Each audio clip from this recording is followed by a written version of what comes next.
Bonjour Patrick Daher, vous êtes président d'honneur du groupe Daher. Alors Daher, c'est un groupe aujourd'hui familial présent dans 3 domaines d'activité liés à l'aéronautique, construction d'avions, production d'équipements et de systèmes aéronautiques, ainsi que prestataire en logistique. Vous faites de la maintenance aussi. Alors le groupe a été, quand vous l'avez repris, était surtout un transitaire il y a une vingtaine d'années. Vous l'avez transformé en un groupe fournisseur et fabricant même constructeur d'avions. Vous réalisez un chiffre d'affaires de plus d'1 milliard d'euros, près de 2 milliards d'euros même en 2025. Comment transforme-t-on un transitaire de 50 millions d'euros en un vrai industriel de l'aéronautique pesant près de 2 milliards d'euros en l'espace de 20 ans? Alors, en boutade, je dirais avec du culot, mais pour de vrai, en fait, je me suis accroché à l'ADN de l'entreprise. Et l'ADN de l'entreprise, quand j'ai repris, c'était quand même une boîte qui avait déjà 130 ans. Nous avons 163 ans aujourd'hui, elle a déjà un peu plus de 130 ans, et une boîte familiale.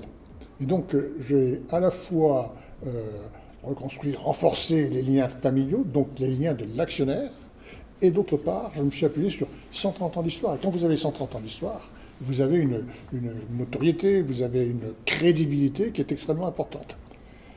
Nous étions en difficulté, en très grande difficulté en tant que transitaire. On avait laissé passer la croissance de l'époque, mais dans nos 130 ans d'histoire, nous avions toujours été très proches de la grande industrie. Nous comprenions ce qu'était la grande industrie. Et donc on a décidé, de façon tout à fait réfléchie, raisonnée, travaillée, on a réfléchi comment passer du stade de prestataire de service au stade industriel nous-mêmes. Et on est progressivement monté dans la chaîne de valeur ajoutée. On a ensuite racheté les sociétés et on a basculé. Il y a à peine un peu plus de 20 ans, donc c'est assez récent, on a basculé dans le monde de l'industrie et effectivement aujourd'hui, on fait partie des grands industriels de l'aéronautique au niveau mondial. On n'est pas le plus grand, évidemment, oui, mais on fait partie des 50 premiers industriels de l'aéronautique au niveau mondial, avec, vous l'avez dit, avec en gros plutôt 4 métiers maintenant que 3. La construction d'avions, nos propres avions, la construction pour compte de nos clients, Airbus, Boeing, des morceaux d'avions, la maintenance et le service industriel et la logistique. Et tout ça fait effectivement 2 milliards.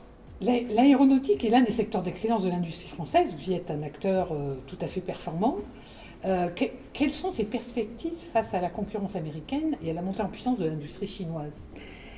Alors, il y a 2 grandes filières aéronautiques dans le monde, les États-Unis et la France. La France en Europe est le seul pays dans lequel tous les métiers de l'aéronautique, depuis le premier boulon jusqu'à l'avion qui vole, existent. Donc on a une filière très intégrée, comme aux États-Unis d'ailleurs, donc on fait partie de ces 2 grandes filières. On était effectivement en concurrence avec les Américains, mais pour des équipementiers comme nous, en fait, nos 2 grands marchés, ce sont l'Europe d'un côté et les États-Unis de l'autre. Et d'ailleurs, aujourd'hui, presque 43% de notre chiffre d'affaires est tourné vers les États-Unis. Les Chinois, c'est une autre histoire.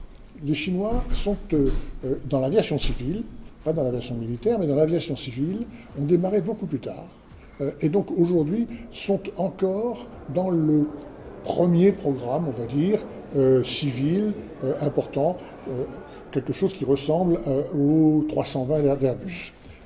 Et ils sont en train de monter rapidement. Ils ont un grand marché, ils ont un marché domestique qui est considérable, donc ils sont en train de monter rapidement, mais on a encore peut-être une dizaine d'années avant que nous passions d'un duopôle à un système bâti sur 3 pôles.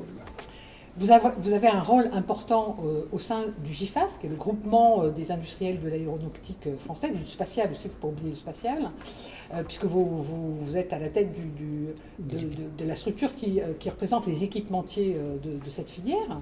Alors, l'esprit collectif, le chassé en meute, est-il un gage de réussite et de performance dans votre industrie à l'international? Non. Plus exactement, j'ai été pendant assez longtemps le président des équipementiers. Effectivement, oui, j'ai été aussi président du Salon du Bourget. Oui. Aujourd'hui, c'est une dame qui a pris notre suite à la tête des équipementiers. Chassé en meute.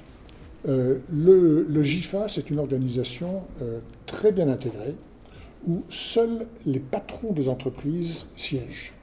C'est-à-dire que quand vous êtes assis autour de la table du GIFAS, et c'est tous les mois, quand vous êtes assis autour de la table du GIFAS, vous êtes avec Guillaume Faury d'Airbus, Éric Trappier de Dassault, etc., etc. Donc vous êtes uniquement avec les patrons d'entreprise. Et là, vous mettez de côté, dans 99% des cas, vous mettez de côté vos problèmes personnels et vous cherchez à résoudre les problèmes de la filière. Et effectivement, on chasse en meute. Je vous donne un exemple, le Covid. Au moment du Covid, tout s'est arrêté, d'un seul coup. Du jour au lendemain, nos usines se sont arrêtées. Et il a fallu redémarrer. Mais vous ne pouvez pas redémarrer avec un moteur et pas d'avion, ou avec un morceau de fuselage et pas le reste. Vous devez tout redémarrer en même temps. Et donc nous nous sommes coordonnés, tous les matins au début, ensuite tous les 2 jours, ensuite toutes les semaines.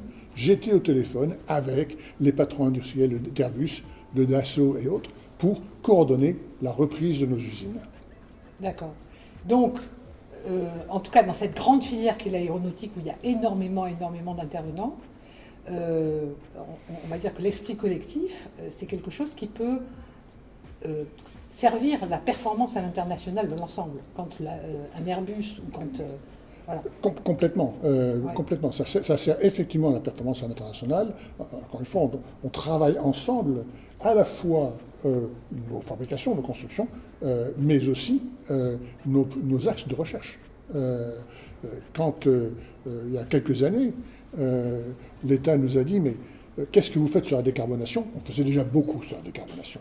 Mais l'ensemble des axes de recherche de la filière, d'Airbus comme de Daher comme d'autres, s'est orienté vers la décarbonation. D'accord. C'est un enjeu majeur. Bien sûr, bien sûr. Ma dernière question, le protectionnisme, la segmentation des grands pôles économiques, peut-il faire obstacle à votre industrie dans ces projets de développement? Alors on a eu très peur. On a eu très peur au moment des droits de douane de M. Trump. Là aussi, un exemple, nous sommes nous-mêmes fabricants d'avions, on a nos propres avions, 2 familles d'avions, l'une qui s'appelle le TBM, l'autre qui s'appelle le Kodiak. 85% de notre production du TBM est faite en France. 100% de notre production est faite en France. 85% est vendu aux États-Unis. Et les droits de douane que voulait infliger M. Trump auraient tout simplement tué cette vente-là. Donc pour nous, les enjeux géostratégiques actuels, avec la fragmentation de la mondialisation qui est en train de se produire, les enjeux géostratégiques deviennent un enjeu stratégique tout court de nos entreprises. Vous avez cité un exemple, me semble-t-il, aussi pour le Maroc. Boeing, il veut bien travailler avec le Maroc, mais Airbus préfère avec l'Inde. Effectivement, dans cette fragmentation géostratégique, vous avez des grandes plaques stratégiques, la plaque américaine, l'Asie avec la Chine, l'Europe. Bon. Mais chacune de ces grandes plaques a des pays qui travaillent de préférence avec une de ces plaques-là. Et la préférence est fonction des marchés. Actuellement, Boeing a des enjeux très forts vers le Maroc. Et donc, qui dit « je t'achète » dit il faut bien que tu me produises aussi un peu. Voilà. Et donc, a des enjeux forts sur le Maroc et voit d'un très bon œil notre implantation au Maroc. Dassault, pour prendre un autre exemple, Dassault, lui, a des enjeux très forts sur l'Inde. Vous avez vu qu'il y a le contrat. Et donc, pour Dassault, la préférence serait que nous travaillions avec l'Inde. Ce qui vous oblige quand même, vous, ETI, certes, qui a bien grandi, mais à vous implanter en Inde. Ce qui nous oblige, nous, à effectivement avoir des implantations. Alors, on ne fait pas de gaieté de cœur, on ne le fait pas tout de suite, on ne répond pas immédiatement aux demandes, mais ça nous oblige à effectivement avoir une approche, encore une fois, une approche géostratégique de notre propre stratégie, ce que nous n'avions pas auparavant. Ça n'existait pas. Oui, ou ça existait moins, en tout cas. Pour conclure, beaucoup d'entreprises sont un peu frileuses face aux opportunités de l'international. Elles voient plus les risques que les opportunités. Qu'est-ce que vous leur diriez à ce sujet ? Je dirais que l'international est une obligation. Nous sommes dans un monde de mondialisation. Je l'ai dit, la mondialisation avant était une mondialisation unique, c'est-à-dire que tous les pays commerçaient avec tous les pays. Aujourd'hui, la mondialisation est fragmentée entre différentes plaques stratégiques, mais elle existe encore. Et même, non seulement elle existe, mais elle croît. Donc, si nous voulons réussir dans nos métiers, dans nos produits, etc., dès que nous atteignons une certaine taille, il faut se tourner vers l'international. Et dans le monde de l'aéronautique en particulier, où les clients des avions sont des clients du monde entier, et où les compagnies aériennes sont des compagnies qui sont dans pratiquement tous les pays du monde, l'international est une obligation, on ne peut pas y échapper. Merci beaucoup, Patrick Daher.